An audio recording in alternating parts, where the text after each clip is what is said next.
Good morning students. हम पढ़ रहे थे पाठ 8। पाठ हमारा कंप्लीट हो गया था। इसमें जो अभ्यास कार्य था उसे भी हमने पूरा कर लिया था।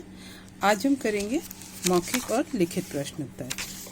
तो यहाँ पर देखिए मौखिक, यहाँ पर शुद्ध उच्चारण कीजिए। शुद्ध उच्चारण कीजिए। पहला यहाँ पे जो शब्द दिए हुए हैं उनको आप बोलकर देखेंगे कि आप इनका उच्चारण सही ढंग से कर पा रहे हैं या नहीं। स्फूर्ति, बहुत सारे ऐसे बच्चे हैं जो इसे सफूर्ती पढ़ते हैं। सफूर्ती नहीं है बेटा, ये आधा स है। इसका उच्चारण हमेशा, इसकी ध्वनि आधी होनी चाहिए। स्फूर्ति, मुस्कान, मंगलमय, सरस्वती, संपत्ति, निर्माण, गुंजित, उद्यान, रक्षक, आह्वान। ठीक, चलिए अब शुरू करेंगे हम प्रश्नोत्तर। सोचकर प्रश्नों के उत्तर बताइए। प्रस्तुत कविता के रचयिता का नाम क्या है? क्या नाम है उनका? प्रस्तुत कविता के रचयिता हैं द्वारिका प्रसाद माहेश्वरी। द्वारिका प्रसाद माहेश्वरी, यहाँ पर लिखा है ना। प्रस्तुत कविता के रचयिता का नाम द्वारिका प्रसाद माहेश्वरी है।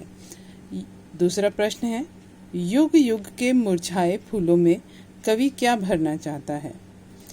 युग युग के मुरझाए सुमनों में कवि नई मुस्कान भरना चाहता है। सुमन मतलब फूल। ठीक, अगला प्रश्न देखो, कविता में किन किन नवीन चीज़ों की बात कही गई है? बहुत सारी नवीन चीज़ें हैं कविता में। कविता में नवीन निर्माण, स्फूर्ति, प्राण, प्रातः, बात, किरण, ज्योति, नई ज्योति, उमंग, तरंग, आस, सांस, मुस्कान, सुनहरी काया और सुनहरी काया, मंगल ध्वनि, मंगलमय ध्वनि तथा नए युग की बात कही गई है। ठीक है, क्या लिखेंगे उत्तर?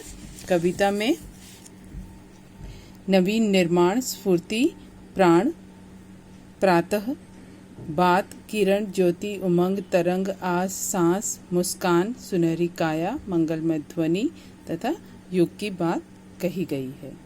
ठीक है, अब करते हैं हम लिखित प्रश्न उत्तर। यहाँ देखिए पहला प्रश्न है, कवि किससे पुनः नया निर्माण करने के लिए कहता है? कवि हमारे जो देश के सपूत हैं, इस धरती के सपूत हैं, उनसे पुनः नया निर्माण करने के लिए कहता है। उत्तर लिखेंगे, कवि धरती के सपूतों से पुनः नया निर्माण करने के लिए कहता है। ठीक है, अगला प्रश्न, कवि जन जन के जीवन में क्या भरना चाहता है? तो उत्तर लिखेंगे, कवि जन जन के जीवन में नई स्फूर्ति तथा जीवन शक्ति भरना चाहता है। नई स्फूर्ति, नव प्राण। नव प्राण, प्राण की जगह हमने क्या कर दिया? जीवन शक्ति लिख दिया। ठीक है, तो कवि जन जन के जीवन में नई स्फूर्ति तथा जीवन शक्ति भरना चाहता है। अगला प्रश्न है, कवि ज्ञान के 100 दीपक जलाकर क्या करना चाहता है? कवि ज्ञान के 100 दीपक जलाकर एक नए युग का आह्वान करना चाहता है। ठीक है, उत्तर लिखेंगे, कवि ज्ञान के 100 दीपक जलाकर एक नए युग का आह्वान करना चाहता है। कवि ने बालकों को किस मंदिर का रक्षक और पुजारी कहा है? कवि ने बालकों को सरस्वती के पावन मंदिर का रक्षक और पुजारी कहा है। ठीक है, तो आप ये मौखिक और लिखित प्रश्न उत्तर अपनी कॉपी में करेंगे